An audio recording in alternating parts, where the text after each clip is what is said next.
All right. What a way to begin. Yes. Up. Thank you all for joining us for the value of coaching. My name's Daisy Hahn. I'm the founder and CEO of Embracing Equity, and I'm joined with two incredible coaches. My own personal coach, Jackie Hanselman-Sergi, from Radical Spark, and Dr. Nicole Noel Evans, who's with Embracing Equity, offering Yeah. equity-centered coaching. So I'm thrilled to be here with both of you. Both of you have profoundly impacted me as a leader, and inspired me to what is possible when we actually invest in leadership development and emotional intelligence and growth, and take on that growth mindset toward leadership in a way that is not shaming, in a way Mhm. that's not criticizing, but really encouraging that self-reflection, self-work, Yeah. and the opportunity to transform every day. So thank you both. Before we dive in, I would love to ask the audience if you can tell us in the chat what has been your experience with coaching so far. Specifically, given that coaching as a sector has evolved tremendously, even in the last 10 years, especially Mhm. since the pandemic. We've seen coaching turn from its origin of a more remedial focused tool to support leaders into a transformative support for high performing leaders to engage in their own learning and tie their own learning to organizational impact. So I want to give the mic to you all. If you could share a bit about yourself, what drew you to coaching, and how your own experience has shaped your approach working with leaders. And Jackie, we'll start with you. Hi, everyone. I'm Jackie Hanselman-Sergi. I'm the founder of Radical Spark Coaching, and it's so amazing to be here and to be able to share this information. I created my coaching practice. We're in our 7th year. And I created this experience because I didn't see coaches like me. Mhm. And in fact, when I actually was considering becoming a coach, I was working with an executive coach, and she was like, why are you a senior leader who's managing all these people, who's, doing all of this work? Why aren't you just coaching? And I said, because that's not a real job. And she's like, you do realize I get paid to talk to you. And I was like, what do you mean? Right. Because to me, it felt like something that was such the right fit for my skill set that, like, there's no way I can be paid for that. And turns out you can be. But more importantly, as I grew in the nonprofit sector and even in the corporate sector, there weren't coaches that looked like me, that were navigating what I was navigating, that were actively trying to help me shift perspective. As you mentioned earlier, coaching for me, coming through, especially in philanthropy, especially in nonprofits, you got a coach if you were on a PIP, performance improvement plan, or if you were at a higher level in the hierarchy, right? And for me, or that you really weren't getting a coach, you were getting a consultant. And a consultant who was not necessarily a coach, but was curious or maybe had HR background. And you thought you were getting coaching, and then turns out it ends up on a report, or like it just wasn't safe. It wasn't safe. And so as I grew in my career and was a senior leader, I found that there was this huge need to create spaces for growth, learning, and often healing and repair to help people be able to get out of their own way. And that's what coaching should be. And so I built a practice that primarily focuses on working with leaders who identify as women, leaders of color, and working parents. And I would say almost all of my clients at this point are mapping to one or more of those, because those are very special places. And I wanted to create a place for people to be able to be unapologetically themselves, to see opportunities for learning, and also to have a place and space to be developed. And so that's what I've been doing for about 7 years. And it's been one of the coolest and most impactful roles I've ever had. And I Awesome. can definitely attest to that, having been coached by Jackie for 4 years now. And, we'll talk more about that, but Doctor, you wanna share?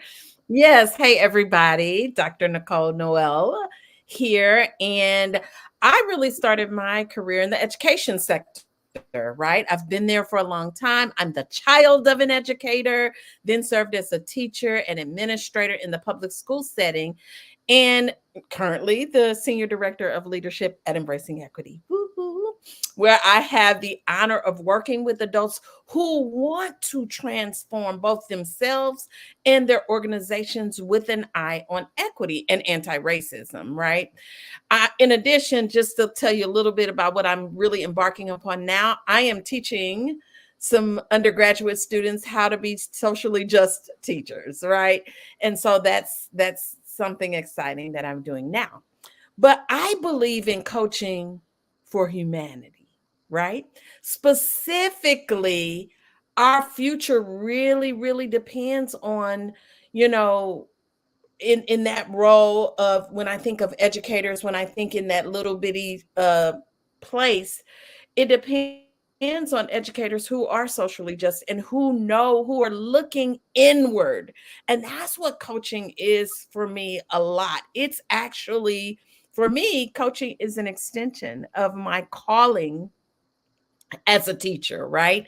Coaching has teaching right there in Absolutely. it. Yeah. So, like, for me, it's about seeing growth. It's about seeing those light bulbs that come on when you're coaching with leaders and educators. And it's even the struggle that I see in another human being. And those things are the highlight of coaching for me. And to Jackie's point, it's what I didn't have. Mhm. It's what I needed. It's what originally I thought, ooh, you must be in trouble if your organization is supporting you with a coach. You're in trouble. You're lacking in some way. You're broken in Mm, some way. And coaching is to fix you. And so we'll mm, talk more about that, because that's I'm not not what teaching. coaching Any is coach about or at all. therapist or anyone says I want to fix you, red flag. That yeah, Right. is yeah, yeah, that is no. Yeah. That's a solid no. I love that, doctor. Solid no. yeah. Yes. Yes. Well, yeah, let's talk a little bit about this because there's obviously tons of misconceptions around coaching, and it's still relatively um, an emerging support strategic resource that's offered to leaders of organizations. Yeah. And for me personally, I was not going to sign up for a coach. It was required by one of our funders of Embracing Equity. You know, they said, hey, want to we want to support your work. We want to invest in a grant for Embracing Equity, and part of that grant is like it has to be spent on your executive coaching. And I Mm. tried everything. I was like, "Oh, but you know, we really could use it on this, and this. Is there any way, you know, I could just move that?" And they were very insistent. And so that was my first entry point into getting it, and then opening my eyes to, Yeah. wow, this is a powerful Mhm. resource. Like, Mhm. I can't believe I didn't have this before, Mhm. you know? I'm Mhm. curious if you all can speak to um, the origin of why your clients seek out coaching. What is usually the way in which people learn about it and connect with you? I think, if I think about that, some of my well, one of the things that I'm really grateful for is Embracing Equity, with in partnership, as we are working together, we offer people a free 30-minute coaching session with me. And some people don't really even know what they're going to get. They're like, Hmm. I don't even know what this is. I recognize that a lot of people don't even know. And when they sign up for a session, I say, bring me a problem of practice that you might have. And when I say that to people and they go, oh, you're helping me, you're a thought partner with me. And really, I usually, like, I'll talk about this later as we talk more about the specifics of it. I start asking questions. I dig deep. I learn some things about them, how they approach things, what they consider to be a problem of practice, right? So Mhm. all of these things assist me. And then when people leave, they go, what I'm hearing, I feel lighter. I feel like Mhm. I have some direction. I feel like, yeah, I already Mhm. had those skills. And now I know when and where and how to apply them. It is a thought partnership. It is a walking hand in hand in the work that they're doing. And it's really also, it's that reflective piece when they Mhm. look in the mirror about the strengths that they already have. So people are actually quite surprised about it when they come, and that's a lot of people's entry point. And then they go, I need this. I'm going back to my organization and tell them I need this. And most organizations say yes. If it's going to make you better, it's going to make you a better leader, a teacher, and sometimes partner. Like it transforms you in Yeah. so many areas that you haven't even begun to anticipate. Yeah. Yeah. So, one of the first things I want to talk about is the word coaching is so vague and Yeah. it's so big. And people, there's a variety of types and styles and Yes. kinds. And, there are, whenever I talk to people, I say, if you can, I really encourage you to work with someone who is accredited. There Yes. is an international federation of coaching where there are different Yes. levels of coaching. There's an ACC, Yeah. a PCC, and an MCC, which means you are getting a coach who's been trained, but also has to continue being a Yes. part of Mhm. continued education Yes. credentials. You want that. And they also have to be able to say and take courses in ethics. There Yeah. is a code of ethics. That's Mm. so important Oh because my gosh. many Yes. of coaches or coach consultants aren't prescribed nor trained and are thinking in that modality. So I want to kind of make sure we Yes. bring that forward. Did I Yes. coach, internally before I had my accreditation? I absolutely did. Yes. And when I went through my program and I had to work with a mentor coach and I had to get additional Yes. training and accreditation, I realized how much better of a coach I was. Mhm. Right. And so it really is something I always want to call out is that there are a variety of coaches and there have been a lot of people who have called themselves coaches, and I'm sure they are coaching with what they think coaching is, but there are really clear modalities Yes. around true coaching that's different. Yeah. Mm.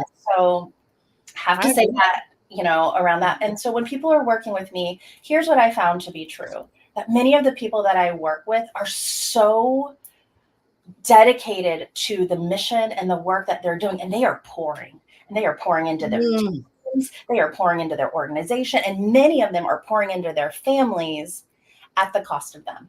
Mhm. They Mm. don't necessarily have a space to be still and to be present and to catch up with the leader that they are now. And also to have Mhm. someone that goes, whoa, whoa, whoa, I see you. Where are you Mhm. in this? And in Mhm. that space, helping them recalibrate often their leadership toolkit, because Yes. we often we're hoarders. We're hoarders of narratives people have told us, and we're Ugh. hoarders of tools that worked 10 years ago, but that aren't serving us. So a lot of this work that I do is kind of creating this nourishing, abundant space for clients for 50 minutes to unapologetically be able to be present and be Mm. able to process, and also for us to sometimes from a place of curiosity and questioning, which is what a coach should do, Yes. notice moments where perhaps narratives that we keep or Mhm. judgments that we make are not Yes. serving us. So I like to think about my role is to help people get out of their own way from a place of healing and Mhm. awareness that we have all of this, and there's often moments to untether. And so, Mhm. that is kind of a lot of the modality of trusting ourselves. And I teach a modality that is called the three brains intelligence, the head, the heart, and the gut. And we'll talk a little bit more about that. And Yeah. so that kind of evolved. I initially started my practice more career, and I still do career stuff because I think that is something, especially Yeah. when you're so deep in an organization that you love, you're again developing everyone else, and you're not going, wait, wait, wait, wait. Just because I'm doing this all the time, is this actually still my thing?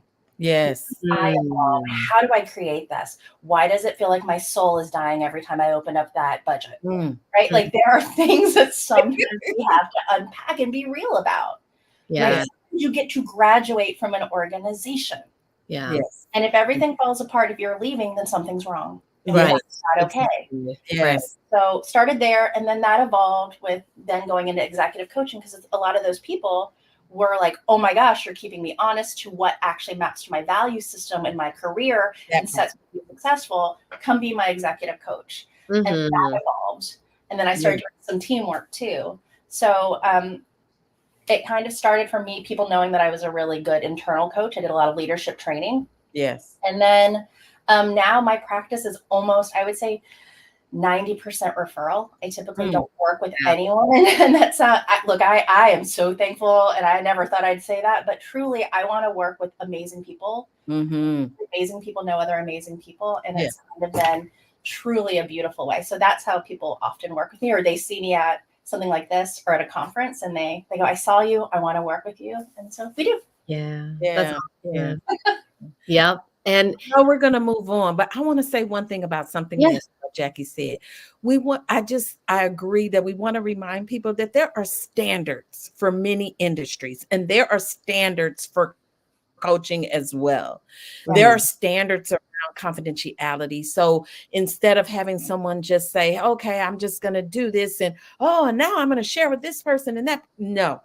It is so important for your coach to be able to meet those standards and to be led by those standards as well as they are coaching with you. And so again, I wanted to uplift and name that as well as we're having this conversation. So thank you, Jackie, for bringing that up. Kind of going into that, because I know we're going to talk a little about like, what if my org's paying for it? What do they get? What information? So for me, I am very clear before usually I'm talking to the person first, and then we're working on getting them developmental dollars, right? And we have a process for that. No matter what, even if an org wants a contract with me, it's very clear in the contract that I am the person that I'm working with is my client. Yes. And that I have a contract with them, but even if the company's paying for it and I sign all their paperwork, every client, Daisy knows this, we get a contract.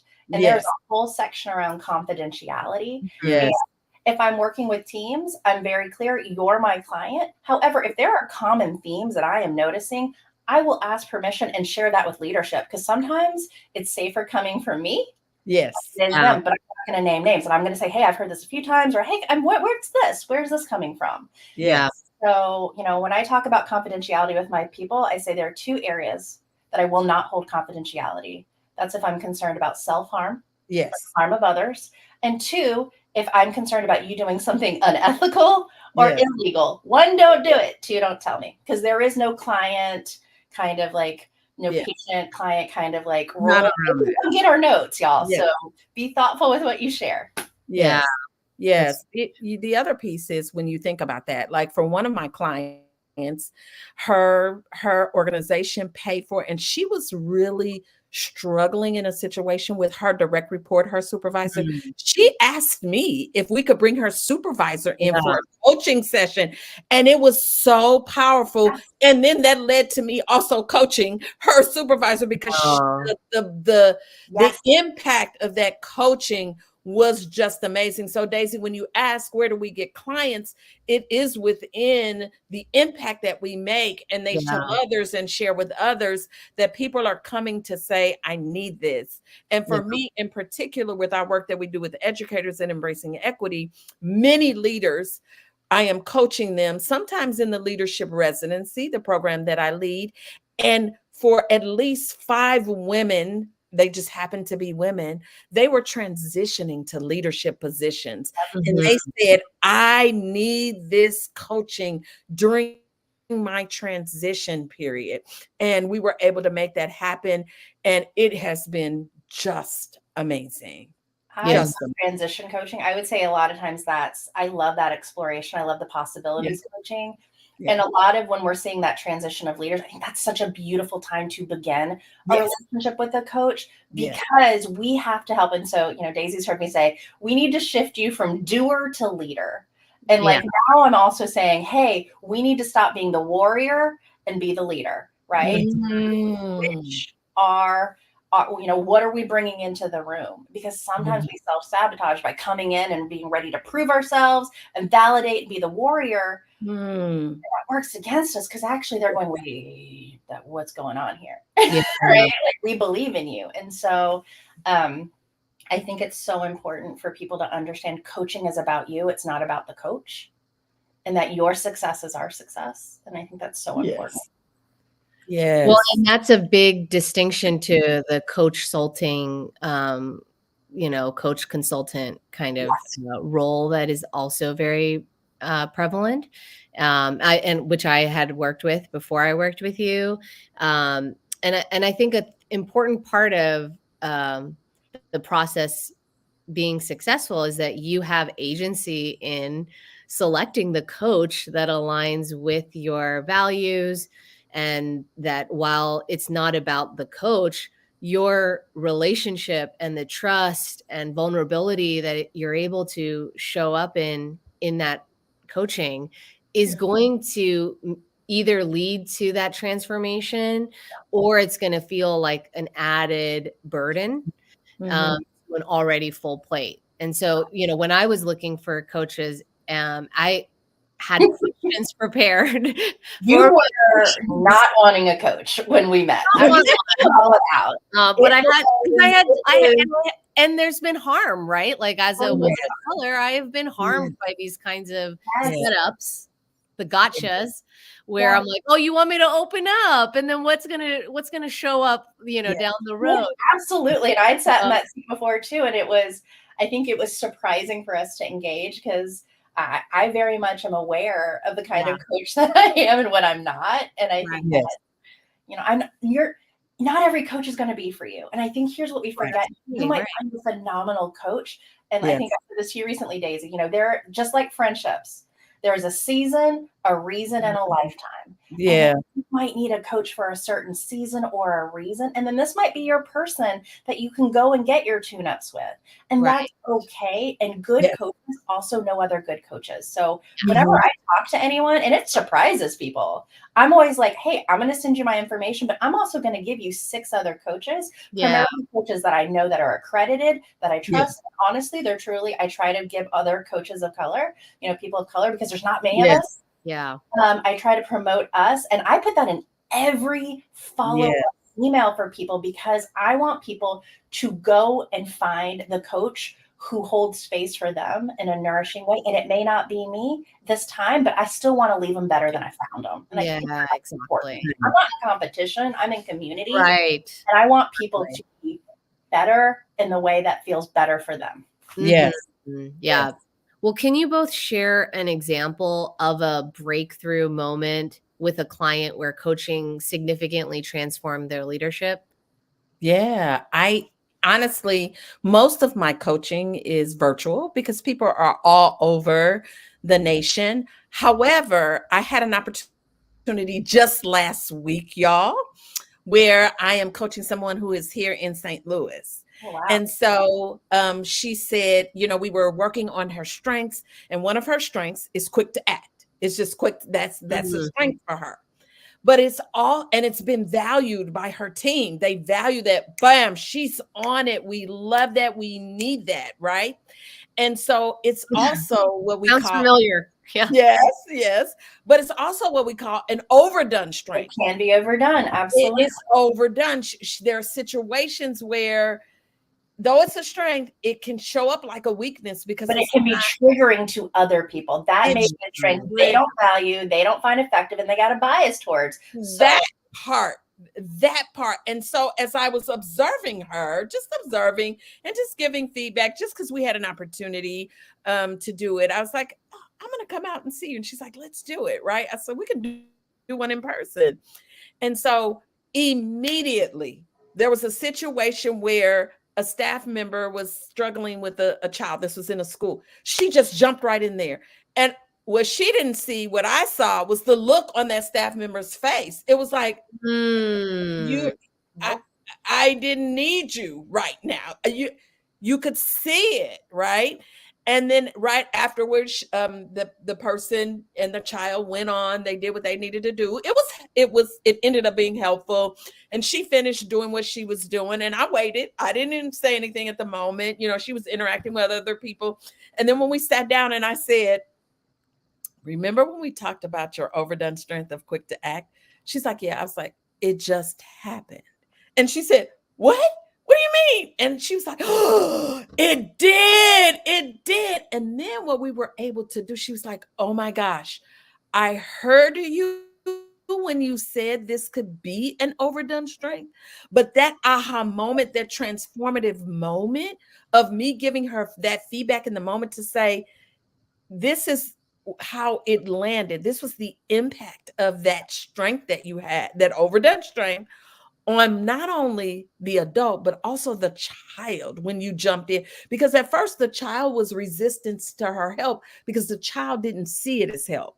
The child saw it as, here's another adult coming down on me. And so what we did was we created some questions that she could ask before diving in. You can, do you need my help? So that she's not undermining that staff member. And so she, that was last week. This week, even she sent me a message, was like, oh my goodness, that was so transformative for me to have that happen and for you to give me that feedback. And then for us collaboratively, that's what coaching is about, collaboratively create a plan for something to be different if this should happen again. So that was really transformative for me just last week. And for her, for both of us, really. Dr. Atkins, something that you're calling for, like the coaching training that I did, you know, they shared with us, like, what is coaching, this nebulous thing. Yeah. And I really took it to heart. And it was, coaching is the opportunity to build self-awareness, first step, that then helps people shift perspective and relationship with the situation, which leads to transformation. And it was that first space of self-awareness, not from a place of shame or blame, but from curiosity of like, whoa, notice that muscle memory that was here. And like help people unpack the difference between intention and impact. I mean, especially when we're talking about equity, right? I had such good, they don't get me. My motivations were this, my intentions, how could they think I'm this? And it's like, they're not. Your impact and your intentions are two different things, but we can't see below the surface of intention and motivation. We just see your overdone strengths or your reactions, right? And so I love that she's on a journey of kind of that awareness. Because once you're aware, now that doesn't mean you're always going to get it right, but when you're aware of it, that's power. Yes. Right? Because then you have choice. And that's so important. So I love that you share that. Sorry to go on the coaching. Yeah, no, that's great. But you know, I work with a lot of amazing people, and I know Daisy can talk about some of the stuff that we've done, but I kind of teach that modality of head, heart, and gut as 3 guides for us. And they are powerful. And our brain is the one that is the most strong, and it vetoes the other 2. And so our head is usually very, you know, future centered, data, what am I going to do? And it's fear-based. And then our heart is past centric, and it's looking at things from a place of acceptance, approval, purpose. This is the lands of shoulds or coulds, or will they like me or love me if I don't? And then the third one, which is the one I probably coach the most around, is our instinctual gut brain. This is the present. This is the now. And that's what coaching is. Coaching is helping you keep looking from the past to the future, but getting you to be in the present to go, wait. What is the current state, to know how to fully and with intention move forward, not from a place of fear or expectations from the past, but from me right now. And so I teach that in a variety of ways, but also there is this framework that I help leaders have, and it's a 1, 2, 3. And it's before you say yes to something, or before you quick to act to problem solve, because there is an exhaustion of leadership for those who are, I call it like the consequences of the competent. You can solve problems, you can do more and more and more. And then you just get overused muscle of being all of it. Then you're exhausted by no one helps you because they actually can't do it as good as you. It's the same, right?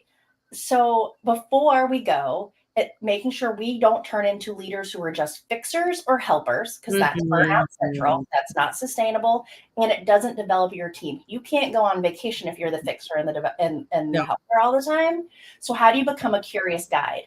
And the first place you have to be curious with is yourself. So before you jump in and say yes, you check in and go, do I think this is mine to do?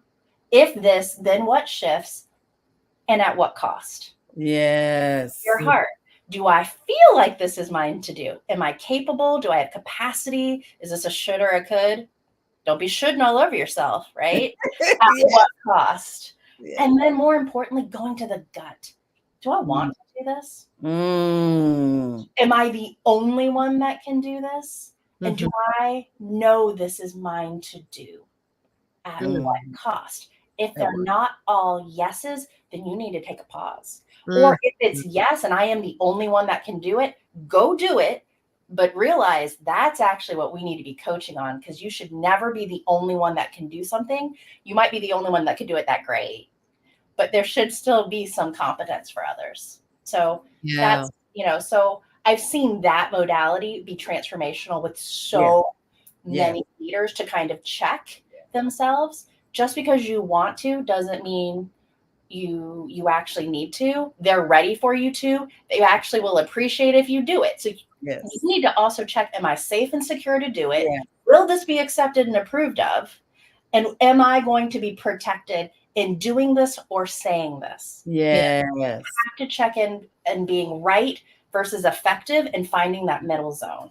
Yes. And that, I mean, I can personally attest to this because Jackie has coached me around this and given me a lens of building my self-awareness with so much love and compassion, which is a new muscle for me as someone who was a parentified child of immigrants, had to learn how to be competent and responsible and a doer from a very young age, from childhood.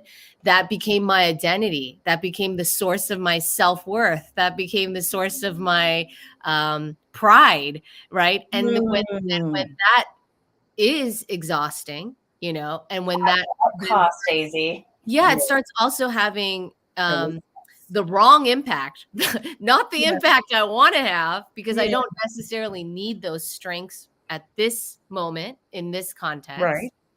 It was just incredibly illuminating to see, wow, I have so much grace and love and compassion for the child that had to develop these skills and had to really rely on these abilities, the quick to act, the getting shit done, the moving things forward. Like I understand why I needed those skills, right? And do I need them now? How can I use them?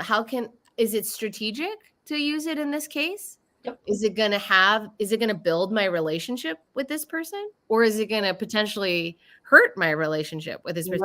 Right. There's all these like curiosities that are now possible with that self-awareness, with that self-compassion, right? And then the choice of like, oh yeah, I can lay that down. Yeah. That part. Yeah. And the feeling of that this is new. And I say this so much to many of my leaders because they're such high achievers. They're hyper vigilant. They've been on that thing. So when we introduce this modality, they get really mad. Well, why didn't I know this? Well, why am I not doing this? And I'm often going, hold on. You have to approach coaching and growth from a place as a learner. Yes. Right? When babies are born, you don't yell at them to start walking. I mean, but like, you have to really look at this as a learner, and you have to use grace. So I often say the words, of course you didn't do this, right? Of course you didn't, because you've never seen this modeled, especially as women of color. Healthy relationships, that especially in the workplace, is new. So our generation, many of us in leadership spaces, are the cycle breakers. Yes. And then we sometimes get resentful of the younger generations who don't understand that you got it real easy, right? Like that's going to be the tune. But I think we also have to have grace and space for healing. To understand that those were muscles that served us, and those were narratives that were said to us, and we keep but we have agency and choice to look into that toolkit and be like, I see you. You know what? I don't need you as much. Mhm, Exactly. mhm. We Exactly. don't stop to do that because that means being still and being present. And there may be emotions, and There's we a lot like to of those. push through them. Yes, exactly. And that sense of urgency. Ding. Sometimes as leaders, particularly as women of color, we have been traditionally, historically, the caretakers, right? I Mhm. got to move now. I got to do the, I got like that sense. So this coaching, particularly the head, heart, gut, allows you to just lean out just for a second if you need to. Ask yourself those questions, do that self-reflection, and then to you all's points, I'm just putting a punctuation mark on it. Powerfully choose not only for those you are helping, but for you, With Yeah. which is intention. never on the table as a leader. You're never thinking about yourself traditionally. Well, That's you last. can think about yourself, but this is from a healthy place of also checking for bias, because Yes. you have to Yes. check yourself before you wreck yourself going into spaces. Because Mhm. when we go in from a place of conflict or triggered, Yeah. Yeah. not making smart, strategic, No. sustainable solutions. Problem solving can be a great place if it's from a motivated, impactful place. But Yes.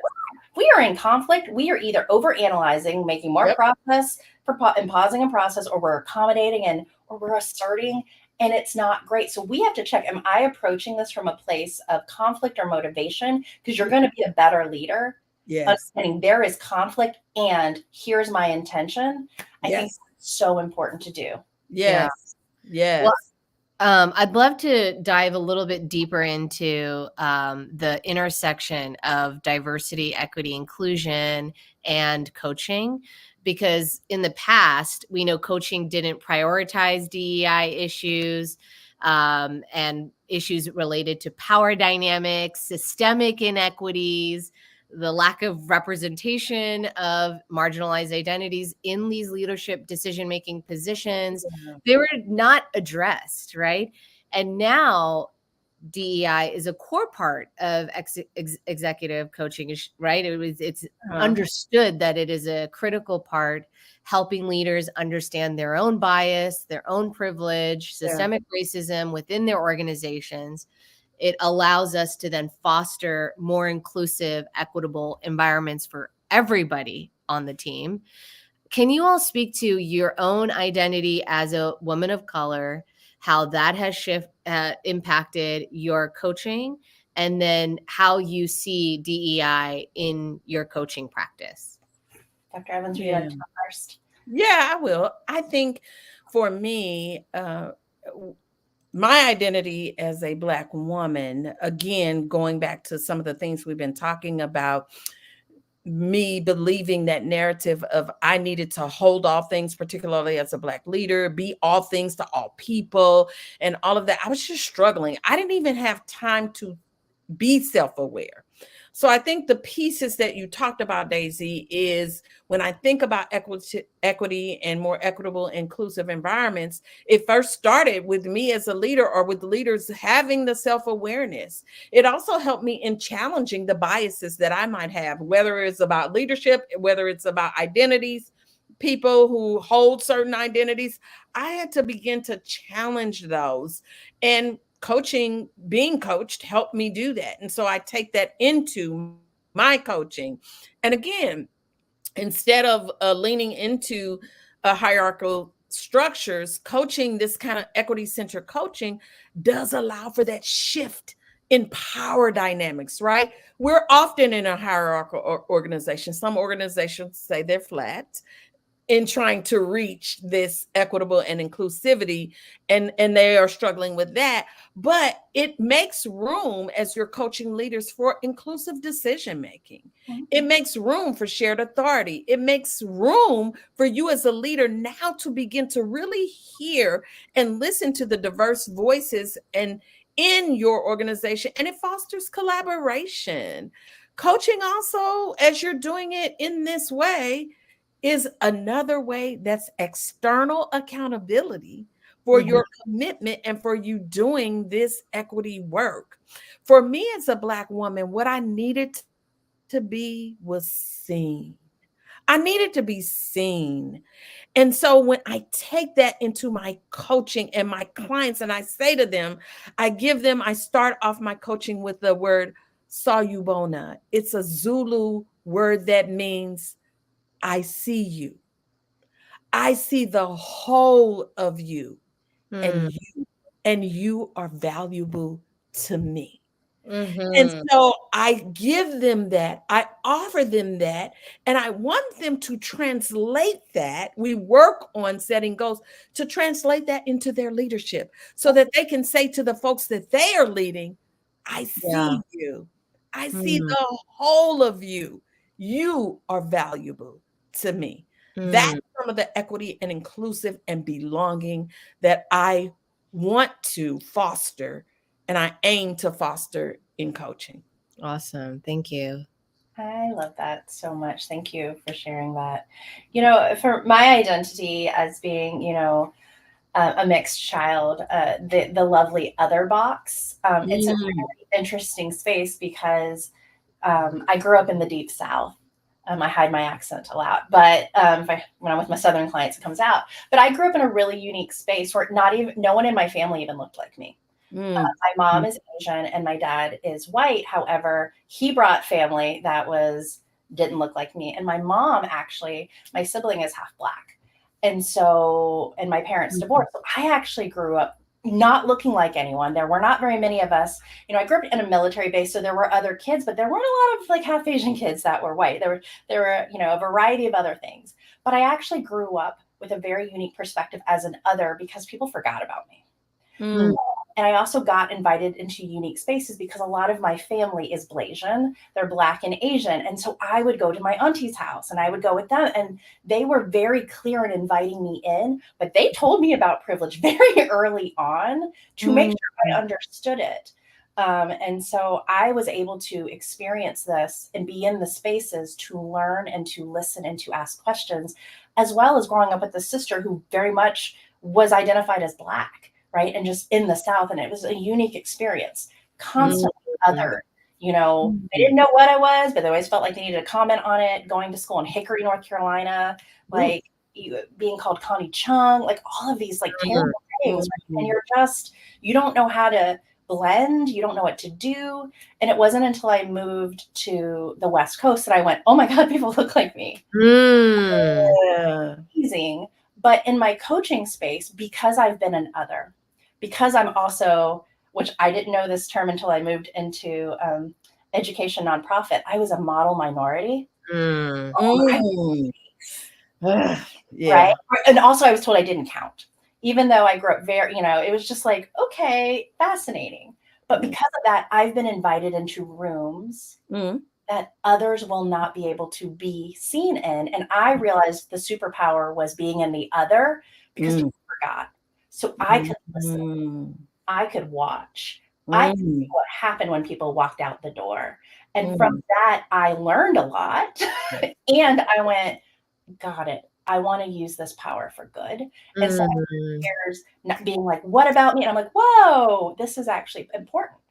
And so I really wanted that to be a part of my coaching experience, is to be able to have sat in the room. I will never understand what it is like to be a Black woman ever. Mhm. Mhm. However, I have been invited into spaces where I can at least acknowledge, hold Yes. space, and validate in ways that are Yes. so important. I actually don't want you to tell me about the trauma. I actually stop a lot of my clients and go, let's not re-traumatize you. I Yeah. believe, Yeah. I believe you. Right? Yes. Often it's Yes. that trauma that is continued by ourselves. And so a lot Yeah. of that is unpacking and untethering that. Yes. Um, my identity is one also, in addition, when we think about DEI, we have to think beyond what is the easy thing to look at, which is, gender and color of skin, and think Yeah. about the diversity of abilities. I also Mhm. have an invisible disability, right? Mm. That is a whole other area where we're having to navigate how are we meeting the needs of the workforce and people. And even as leaders, how do we evolve in that not being something that is a deficit, but an asset when people have Yes. a variety of Mhm. hidden abilities and disabilities, or however you want to talk about it. But we have to be able to be inclusive. We also Mhm. have to be inclusive to working parents. That is a different Yes. of life. And that is that again is not a deficit. You're going to get sometimes something out of a working parent in 4 hours that maybe someone else took 12 to 15 to do, because we don't have time to mess around, right? Like, we want to get it done. We want to have that meeting, send an agenda. We don't want forced fun. So I think when we're thinking about, broadly coaching, I'm identifying in a good number of areas of working with, people who identify as female, people who are leaders of color, and those who are working parents. And then I have a lot of clients who identify as LGBTQIA. I am absolutely an ally around that, but I don't identify as that, but I'm going to always hold this, right? So that's kind of the realm in which my identity and my support comes in place. Right. Well, and I think both of you, in bringing your authentic humanity, allow leaders to bring their full humanity into the coaching space, into their work. Something that we're kind of trained either implicitly or explicitly is like, check yourself, check your identity at the door. When we know that's not possible, right? Leaders are humans.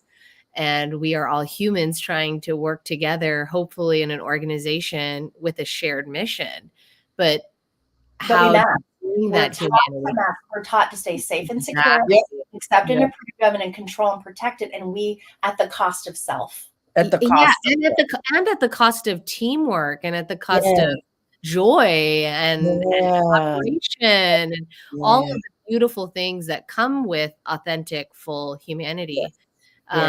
So I'm wondering if you all could share what are some practical ways leaders can incorporate your coaching techniques into daily interactions with their teams to be able to show up in their full, authentic human self.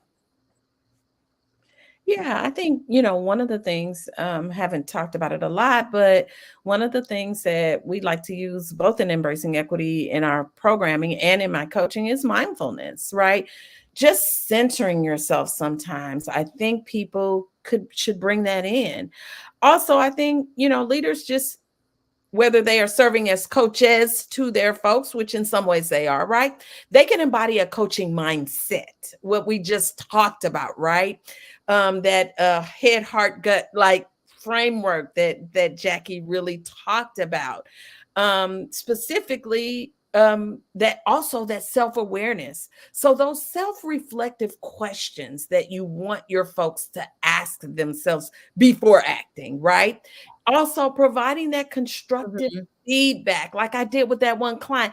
It was constructive. I just asked her a question. Did you see that quick to act being over that? And she's like, oh, right. And she reflected, and it wasn't a gotcha, really. I wasn't trying to make it a gotcha. I think she felt like it was a gotcha. We smiled and we laughed about it. She was like, oh my goodness. I was like, not a gotcha, but just giving that constructive feedback, right? That's part of the guiding and questioning and really encouraging that self-reflection so that they can get to transformation. I think those are some of the things that folks can really, really do. Slow down. Slow down. Jackie? And be present. There's a few things that I always encourage leaders to think about. And one of the big things is and also this with coaches. Before you coach, you need to check in, is this the right tool to be using, right? And so, when someone's coming to you, often the first thing I'm coaching people around is not to start with, hey, how can I help you? That is not my first question, right? Because all that does is you become a receptacle of problems, right? Solving. And we don't actually figure out. What you do is you put duct tape on the crack, and we're not looking at the full wall. Absolutely.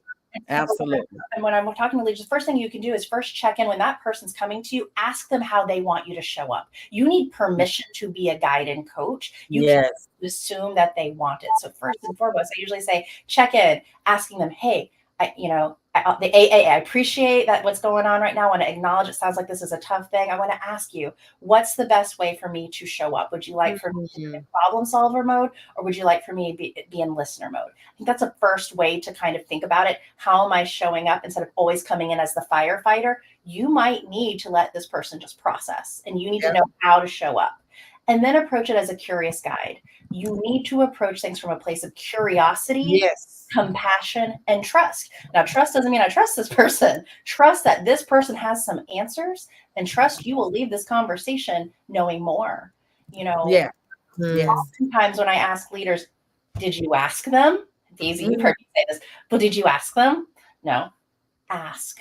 Be open, because you have to open up the door for you to actually truly assess what's going on. So as a leader, first identify the best way to use your gifts so you can dial in on how to be with that person, but also ask thoughtful questions, with the work being the noun. This is the biggest thing. I want to make shirts about it. You are important to the work. However, the way that we get out of conflict in our fields and triggering other people is to make sure we can align on a common situation. That is the work. The work is the noun. Instead of how can I help you? Hey, what is the current state of the project? What supports or engagement does this project need? Okay, what do you need to support that project? Those are 3 questions that actually give me a lot of information, instead of, hey, how can I help you? To center the work and not yourself is going to be the biggest thing I think that leaders can lead with. Yeah, absolutely. And then it also helps. I mean, I can speak personally when I've felt that, like, it helps depersonalize the work too. Because as a founder of an organization, as a leader of and founder of the org, I can get things and I'm like, I'm in all of my, triggered feels about it. All of that. And it's actually not about me at all. It's about the work. You don't matter. So when people, hey, it's not about you, it absolutely affects you, impacts you. However, we have to zoom out sometimes. Check in around, whoa, what's going on that has me having this reaction? What are you saying here? Oh, I'm scared that this. Okay, well, let's talk about that. Do you think that's happening? Do you feel that's happening? Do you know that's happening? No, but it could. Sure. And then, a lot of things could happen, right? But it's like helping kind of normalize the feelings, I think, is the other thing coaches could do is whoa, of course, that I believe you. And let's check in around that. What do we do with this feeling? Let's be with this feeling first. Yeah, that's hard. Instead of trying to logic it away, be with it. Yeah. Exactly. And I think, just really quickly, a lot of people do feel like this is only happening with me. No. and as coaches, you can assure your teams or people on your teams, this is not exclusive to you, right? And let's unpack it together. Let's sit with it for a moment. I always tell people, sometimes you need to cycle through your feelings. If you need to be upset about it for a moment, be upset about it before we get to problem solving, right? How do you want me to show up today? Don't go into problem solving, right? Actually, don't go there. Exactly. Right. Don't go there. Right. Consideration. Exactly. I tell people that time. Is today a day for us just to get it out, just to tell me what happened, how you feel. And then our next session, we can go into brainstorming. We can go into moving through it. I encourage people that's what I mean when I say slow down. Slow down. Coaching has slowed me down a lot in the most unusual, unexpected ways. I have valued being fast. Like, I've really staked a lot of my identity on that. And then to realize, like, actually slowing down offers a plethora of choice that I previously wasn't slowing down enough to know there were these options. Slowing down can be a triggering term, right? So that's the other thing, right? The slow or fast can feel judgmental. So I'm usually like, hey, let's be present with the now. Or I'll say, let's map to the moment. Is this a moment for fast? Is this a moment? Oh, no. Is this perceived urgency or is this real urgency? Real urgency, yes. You just are tired of dealing with it, or right? You have to also kind of zoom out sometimes for people to get back to their motivated place, be like, okay, hold on. Okay. Right. It's asking those questions. To your point, I'm using slow down for us, but I never would say to anybody, slow down, right? Because they're like, I don't want to. Like, or telling someone when they're crying, just breathe. It doesn't work. These are right. That don't work. Yeah. You're absolutely right. You're absolutely right. Daisy, do you have, I know we can talk about this stuff forever, but what else?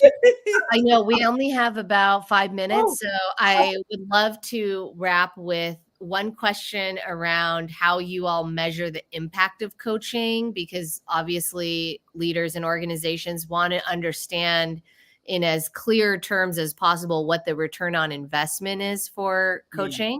And then if you all could share and talk through the coaching tools, the free coaching tools you're going to share with our community, that would be great. And we can wrap it up then. All right. So for me, I use surveys. Sometimes I use pre-surveys. I reflective so that the clients can reflect, right? I want them to be a part of knowing if this has been impactful for them. So I encourage it for them when they're working with me. I encourage it for them when they're working with their staff and their colleagues and their clients. I also believe strongly in the structure of storytelling. I encourage my clients to use journaling and to capture stories that highlights goals that they've been working on and that highlights the evidence of their growth. We discuss, and I also sometimes recommend tools for them to use to improve some skills that they're doing, like really practical hands-on tools. And then I have them reflect on, feedback around the productivity and the performance that wow, I use that tool and now I am able to do thus and so, right? So all of those things for me helps me to measure the impact of coaching, and them too. I want them to be the main point is I want them to be a part of the process of measuring the impact. Yeah. So there's a few ways that I will do it. So from the very beginning, we begin with a reflection exercise, and people make goals in 4 areas. As a person, as a professional, because those are usually the easy ones. That's why we start, right? Professional, as a partner, if they're in relationship or want to be in relationship, as a person, and as a parent. And whether that's a plant, a furry baby, a baby, or sometimes we'll use that parent as their community, or some of them have, parents they're taking care of or family members, right? But these are just very 4 facets to make goals around. So we start there. Also, with every single coaching session that I have, we set a focus and we set a success metric for every call. And we check in at the end from a place of learning of key takeaways and usually identify next steps. So we're doing it there too. There is a document that a lot of my clients like to use. It's a prep document where they are actually tracking their learning, what they've tried, their celebrations, and focus forward. So we can always go back to that. And then at the very end, when I work with people, I do send a survey and a testimonial option for them.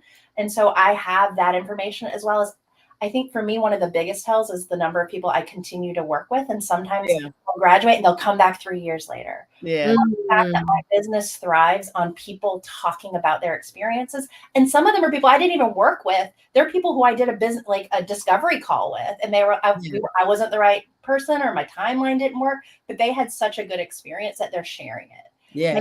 That's where you can see the true measure. Agreed. I see my leaders getting promoted, or Yes. starting new businesses. That part.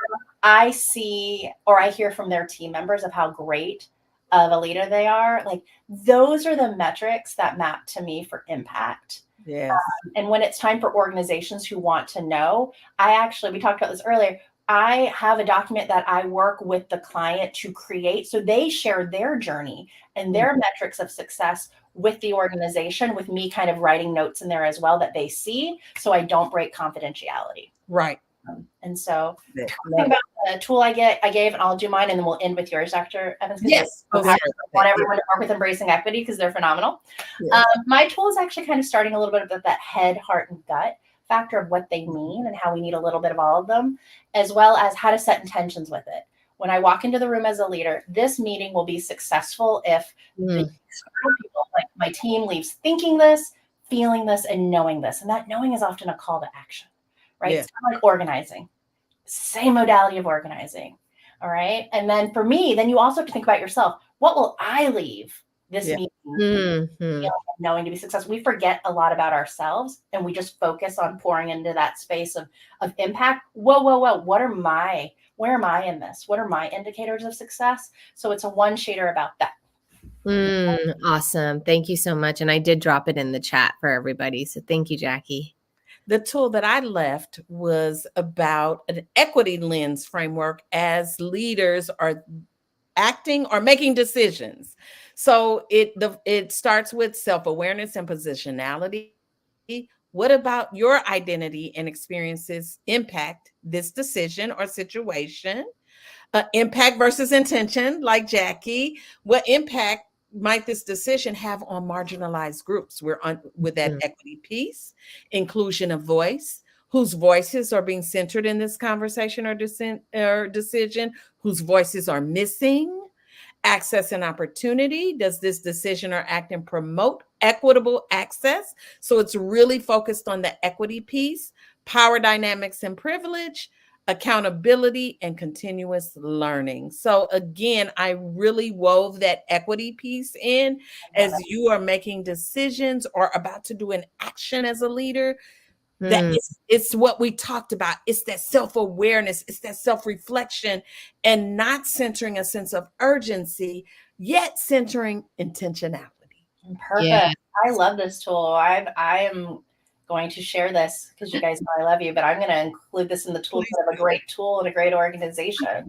Thank you so much, Jackie. Both of you as coaches have profoundly shaped me as a human being, as a leader, as a parent. I mean, in every facet of my life. So I'm grateful for everything you do, everything you offer in the world.